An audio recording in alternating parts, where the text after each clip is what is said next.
What was the story of your life early on? From the very beginning, I was this little curious girl, always listening to my friends and always kind of being their ear.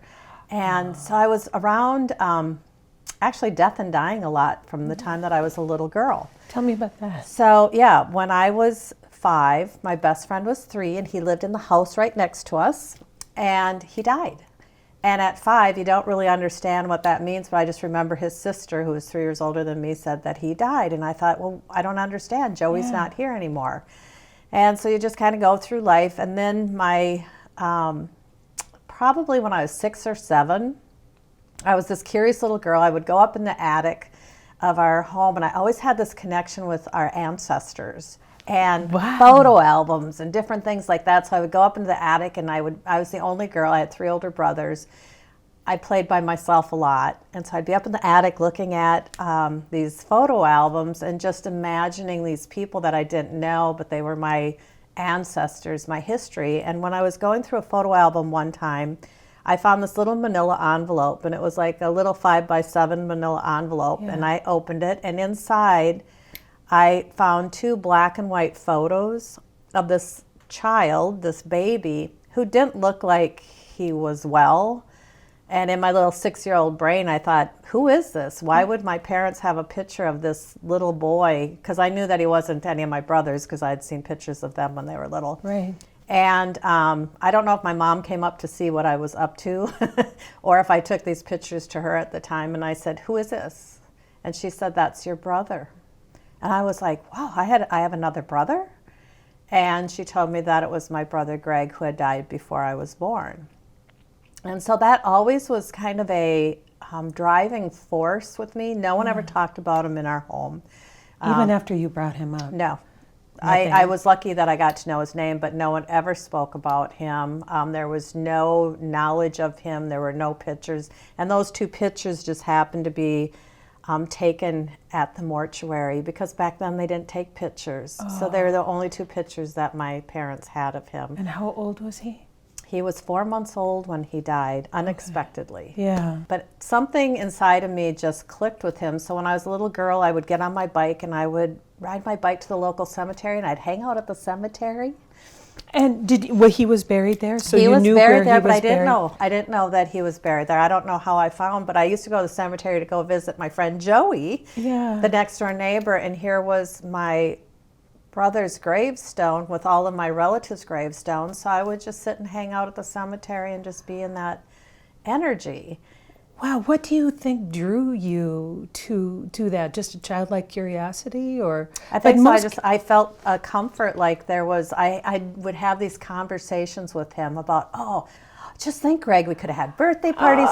I bet you would have been the brother that really liked me, because the elder ones, probably just think I'm a pain in their butt. And you and I just had this feeling like we would have been very connected. Yeah. Well, you obviously are. Absolutely. And were. Absolutely. Yeah. And then as life went on, I don't know, like I said, people would always come to me, even in grade school, and always want to share their stuff with me. Yeah. And as I got older and through high school, I decided that I would become a nurse.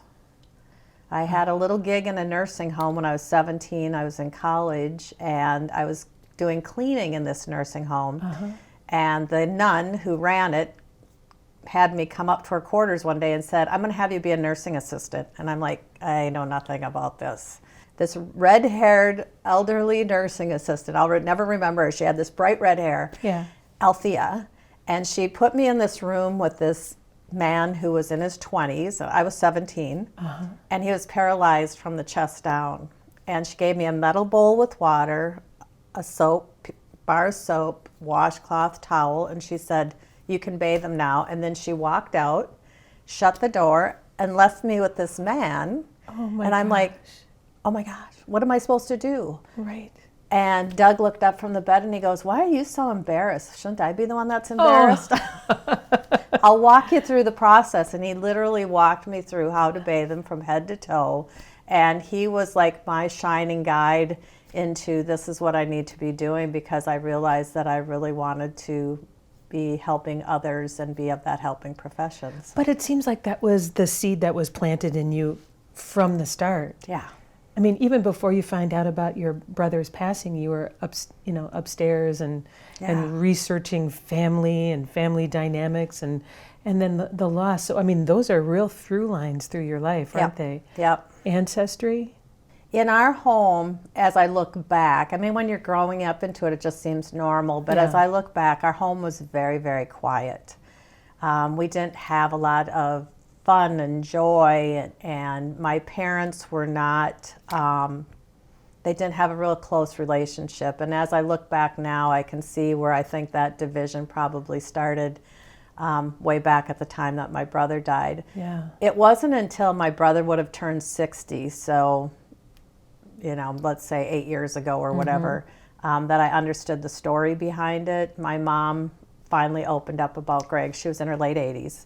And we sat like this, having a conversation. And I said, Mom, tell me, please just share with me. So we went through and she shared everything that happened at that time. Yeah. And he was a 4-month-old baby. She had a 14-month-old and a 3-year-old, and then this 4-month-old baby or whatever. And he went in for his shots and came home and got sick. And by that night, they took him to the hospital. He died. And she said I think she just went into such total shock and into a nervous breakdown type situation.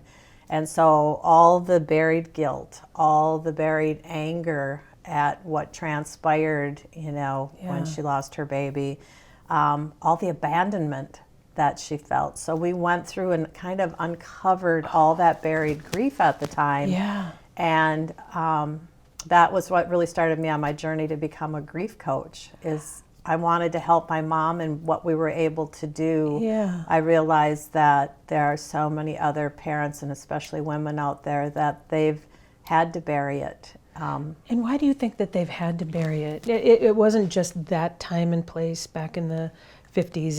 It's happening now. We don't do grief very well, especially in the United States. Yeah. How do you see us handling it? We try to get it over with. Yeah. Done and buried and move on with it. Yeah. And grief is part of the healing process, and we need to embrace that part of it. And there is no timetable. There's no linear path of how are we going to manage our grief, and you and I are going to grieve differently. Right. Even if we're in the same family, we're all going to have different emotions and different times that it's going to trigger us. And we bring all of our past to our table of grief. So all of our memories, all of any traumas, dramas, all of that kind of thing, the relationships that we had, that all comes to this table of grief. And I just think we are, we're a quick fix society, right? Oh, yeah. Take a pill and, let's see if you can feel better versus going in and doing the deep inner work. How would you define grief? To me, it's like the world will go, oh, it's sadness. But it's so much more than that. Grief to me is the opposite. Well, it's the other side of the coin of love. Because if we had not loved and we don't love, we would never grieve. And so I see it as, if you look at a coin, the front is the love, this deep love, this just such heart space centered love. And when the object or, because it could be a person, it could be, the loss of a home, it could be your pet. Yeah. But when that is not physically there for us anymore, we have this grief. And so it's the healing side of that loss. If you allow it to be healing, to be healed. To be healed. And otherwise, does it cover up the ability to love in some ways? Well, that's a really good question. I think with my mom, she's kind of was my initial teacher of all of this. I think she buried it so much that it was very, very difficult for her to be as expressive. Now, maybe she wasn't as expressive with my older brothers, but this is what I know, coming as on the tail end many years after the fact. It wasn't easy for her to open up her heart and to expand it, to allow that love, that interchange, until she became a grandmother and a great-grandmother. And part of what her healing process was, I just shared with you, my mom just passed a month ago. But we've lived in this multi-generational home for 7 years, and watching her with my 2-year-old granddaughter, her great-grandchild, is where I saw the true healing of her heart occur. Wow. She could open it up. You have so many modalities that we can talk about regarding grief. I mean, you are a Qigong master? No, Qigong teacher. Qigong teacher. Yeah, You seem trainer. like a master to me. Okay, Qigong teacher. You have lived and felt and worked with grief on a personal one-on-one level, so you coach there. And then you have found a way to live in this multi-generational home that became a healing resource for you. So where should we begin? Well, I guess I see myself as it's kind of this healing family grief is what my passion is. Yeah. And so what does that mean? Well, it can mean the death of an individual in your family and that kind of grief, or the grief of trauma or deep sadness or abandonment, all of those things that may occur in our life, our relationships with one another, there's that healing there, because there's grief that goes with that if it isn't like this perfect life that we lead. And most of us, I can't imagine that there's anybody out there that hasn't experienced some kind of a challenge in their life and with their relationships. So where do we go from that? It's like the expanse of what I do is I work individually with people who are grieving the death of a loved one, especially parents. I have a real passion to help grieving parents and moms. And what does that look like? Somebody finds out about you, they call you. What does that look like from there? Basically, I will get on the phone with them and we just really have a conversation, because I really want to learn about their loved one and kind of find out, what have you tried? What's working for you, what's not? Where is this grief really creating some challenges in your life? And what are some of the good things that are kind of showing up for you? But usually they come to me because it's like, I can't even feel, I don't have a purpose anymore. All I want is peace in my life. I can't stop. I wake up crying. I go to bed crying. I just want to be able to find peace. That's about the number one thing that people come to me for, is Peace. All I want to do is find peace. Yeah. And so I help them kind of figure out who are they in this process, because who they are is very different after the death of their child or their loved one. Yeah. Everything has changed. Your values change. What's important to you changes. The material things don't mean as much. And they feel a bit lost as far as, why am I here now? Yeah. So we go through some various steps, finding the support system and a tailor-made support system for themselves. And I really encourage people who are grieving to find a support system outside of their family. Why is that so important? Because your family's grieving too. Yeah. And so they can't always be available for you. And when you're grieving, you need to have your own loving support of people that will just be there and hold the space for you and allow you to grieve in the way that's right for you. Where with families, we have layered grief. We grieve for, like right now, I grieve for the loss of my mom, but I'm also grieving for my family who lived with her and their grief, and not being able to help them through their grief, like I would like to, because I'm grieving myself. Yes. Yes. So, do you find people usually have a circle that can do that? This is the hardest thing, and especially I guess it has happened with men too, but I see with women, we tend to want to be strong and to reach out and ask someone to help us is not easy. No, it's not. And especially in grief, because it's a vulnerability. Yeah. And then trusting the person you've reached out to has some way of being what you need. That would be a hard one, to ask for what you need. And it's interesting. All of my clients, I can't find one that like, I don't know. And I'll say, I have them go through a little meditation and come up with 2 to 3 people. It's no more than that, 2 to 3 people that could be your tribe. Yeah. And then part of their homework is to go reach out to them and to take a look at, what can this person bring to the table for me? And then come up with, I call it a treaty. Come up with an agreement of, how can they show up for you? How can they be there for you? What are your needs? And also, how are you going to show up for them? What's your commitment to them? If they call and are checking in on you, that you agree that you're going to pick it up and Yeah. talk to them or reach out to them in these times of needs. And be truthful, I would imagine. Yeah, and so yeah, they'll have different people for whatever their needs are. You had your whole family, like grandchild, son, daughter-in-law, mother, husband, you're all living under the same roof. Yep. What's the lesson, and what are you offering people from that experience? Well, number one is this is the way of the future. I truly believe that families are going to start living some form of multi-generational. It may not be under one roof, but we're supporting each other differently. When you look at what just happened in this pandemic, in our little cul-de-sac alone, we have 5 families that are living some form of multi-generational living. Wow. So you're bringing in your elderly family members, and that was for me before we had everybody under one roof. My husband and I actually had my mom come and live with us.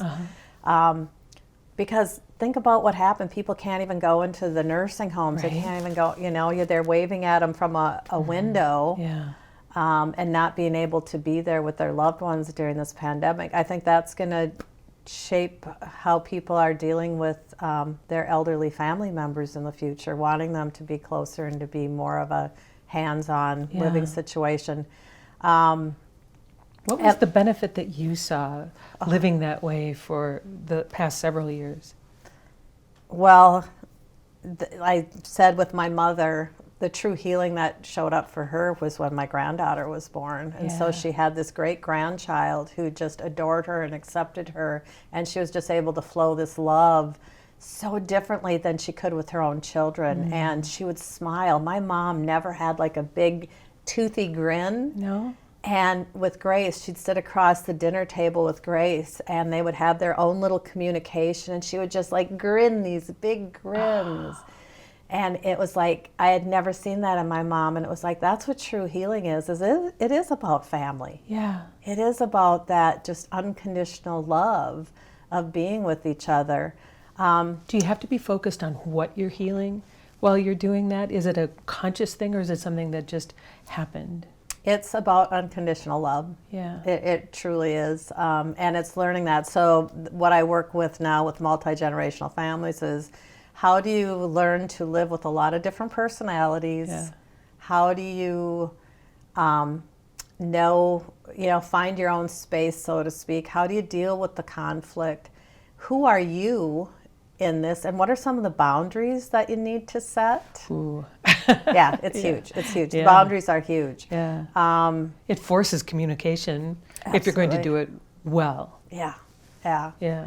I was on an interview with Marianne Williamson not too long ago, and she asked me something, and a memory came, and it was of my son who's in his 30s, and there was a little conflict going on. Yeah. And he said, okay, we are all going to go sit around the table tonight, and we are going to have a family meeting. And I'm looking at this kid going, what is going on here? But it was like he became head of the household, and it's like, we have to sit, we're all in this family together. We can't have this conflict. We can't have this energy. So we're going to get it out on the table, and then we're all going to kiss and make up and, move forward. That feels so simple and so daunting and so brilliant I know, all at the same time. I know.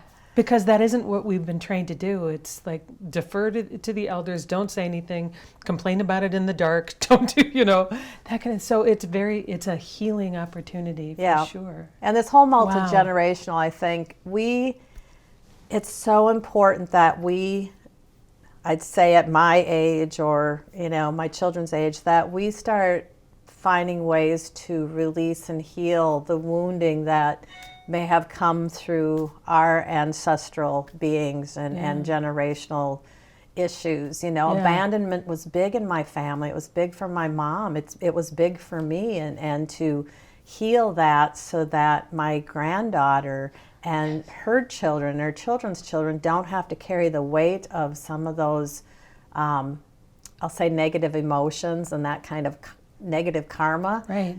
In the future for them, but to allow them so that they can be free and truly have these unconditional loving lives. Yeah, that's what it's all about.